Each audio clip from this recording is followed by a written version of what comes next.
Read by Carlos Osuita. Let's talk about Jake Tapper. He says that real Donald Trump is standing firm with dead racist losers.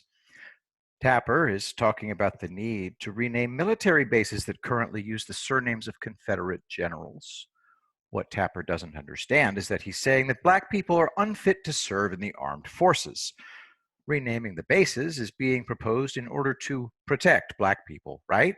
It's obviously not just a meaningless act of self-aggrandizing virtue signaling, because a hardened army general like David Petraeus doesn't waste his time on such trivial endeavors. And neither does Jake Tapper. Therefore, both of them are saying that we must do this in order to show black people that we will do everything in our power to protect them from being traumatized by names. The problem is that people traumatized by names can't be allowed to serve in the armed forces. Petraeus and Tapper think that black people are too fragile or even walk into bases that bear the names of Confederate generals. If that were true, how could black people possibly carry out combat missions?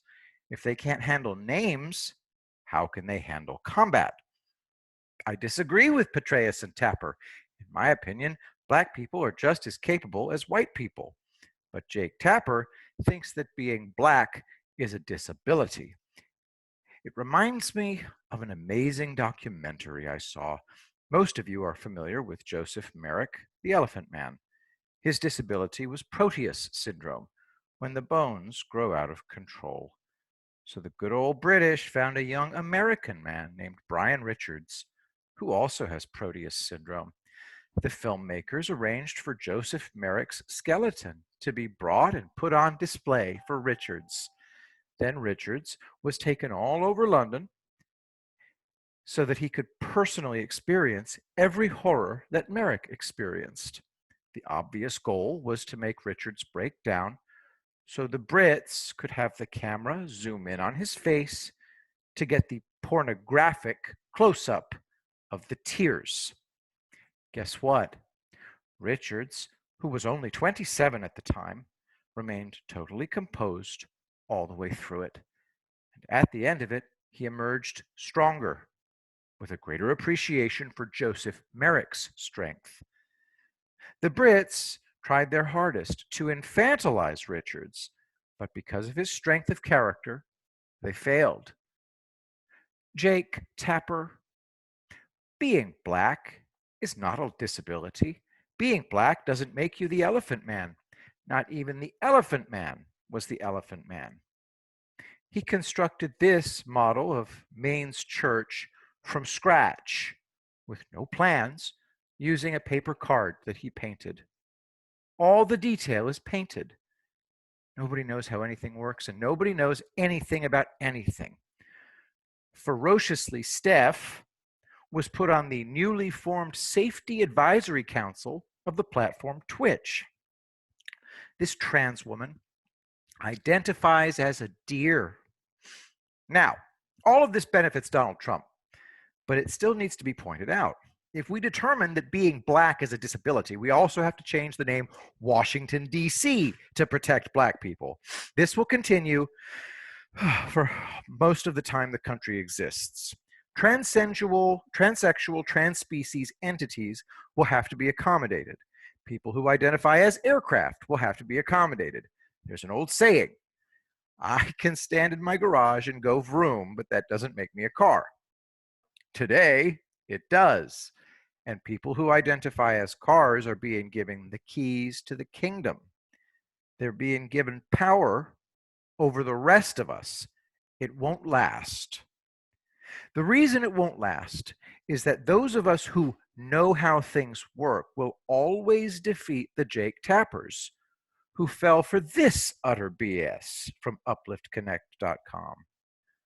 Quote, I met you in the rain on the last day of 1972, the day I resolved to kill myself.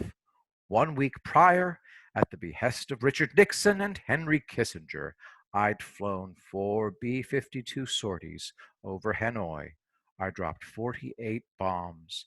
How many homes I destroyed, how many lives I ended, I'll never know, but in the eyes of my superiors I had served my country honorably, and I was thusly discharged with such distinction.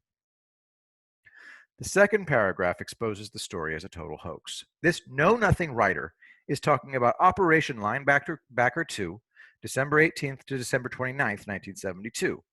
He would have been flying the B-52 Stratofortress, pictured here. The author says he dropped 48 bombs over 4 raids. That's 12 bombs per raid. The B-52 carried a total of 84 to 108 bombs in internal bays and external wing racks. Nobody carried 12 bombs. Civilian targets were not hit. 0 houses were destroyed. And all pilots of B-52s were officers. Officers are separated from the service, not discharged. The bombers were based in Guam or Thailand. Going by the dates, this guy left Guam or Thailand on December 25th, arrived at Seymour Johnson Air Force Base near Goldsboro, North Carolina, to be separated. Then he went to Boston and found an apartment. All in 6 days.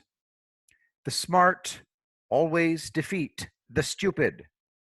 But again, Republican National Committee, your senators are failing me, as they always do. So tell them that they are why I never donate to Republicans. I refuse to infantilize Black people. It's racist. Whatever happens before the election will be undone after. Jake Tapper will have a breakdown on air. Trump isn't the racist, Jake. You are. A racist of the worst kind, and a dummy who knows nothing. Great job. Just stellar. And as an addendum to this video, Carlos puts an addendum. I forgot to link the documentary I spoke about. When you have the time, watch it. Link in the description of this video.